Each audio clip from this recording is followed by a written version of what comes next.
बिहार की पहचान जो बनी है वो हमारे पुरुषार्थ के कारण बनी है। एक के बाद उठाए गए कदमों के कारण बनी हुई। और आज हम परमानेंट सॉल्यूशन की दिशा में आगे बढ़ते रहे हैं।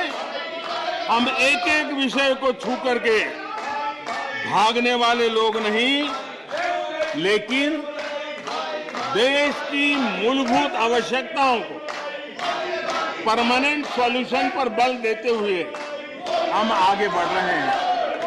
आदरणीय सभापति जी, अगर मैं पानी का ही उदाहरण लूं तो वो जमाना था कि किसी गांव में एक हैंडपंप लगा दिया तो हफ्ते भर उसका उत्सव मनाया जाता था और उस टोकनिज्म से पानी का काम किया करके गाड़ी चलाई जाती थी।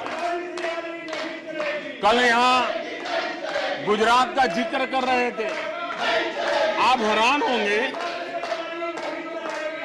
सबसे ज्यादा सीटों से जीतने का उनका जो गौरव था, वैसे एक मुख्यमंत्री एक शहर में पानी की टंकी का उद्घाटन करने गए थे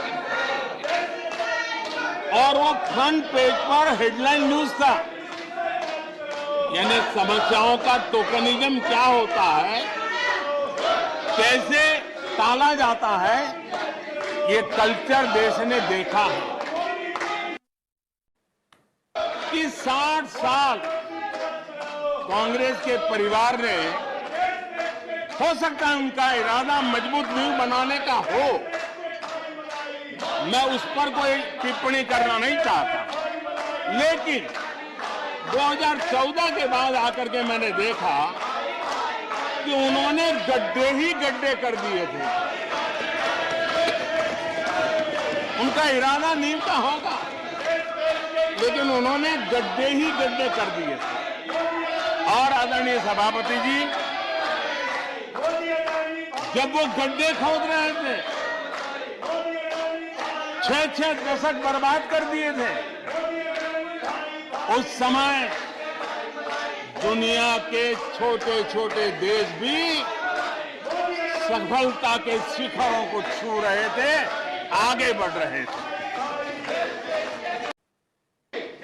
मैं एक और विषय पर भी जाना चाहता हूं, एम्पावरमेंट ऑफ कॉमन पीपल। बैंकों का राष्ट्रीयकरण हुआ था, इस बात से हुआ था कि गरीबों को बैंकों का अधिकार मिले, ऐसी बहानेबाजी की गई थी। लेकिन इस बैंक देश के आधे से अधिक लोग बैंक से दरवाजे तक नहीं पहुंच पाए। हमने परमानेंट सॉल्यूशन निकाला और जनधन अकाउंट का अभियान चलाया, बैंकों को मोटिवेट किया, ऑन बोर्ड लिया। पिछले 9 साल में ही 48 करोड़ जनधन बैंक खाते खोले गए। इसमें 32 करोड़ बैंक खाते ग्रामीण और कस्बों में हुए हैं, यानी देश के गांव तक प्रगति की मिसाल को ले जाने का प्रयास हुआ। 18,000 से ज्यादा गांव ऐसे थे जहां बिजली नहीं पहुंची थी, और ये गांव अधिकतर हमारे आदिवासी बस्ती के गांव थे, हमारे पहाड़ों पर जिंदगी गुजारने वालों के लोगों के गांव थे, जनजातीय से गांव थे, नॉर्थ ईस्ट के गांव थे। लेकिन ये उनके चुनाव के हिसाब किताब में बैठता नहीं था, इसलिए इनकी प्रायोरिटी नहीं था।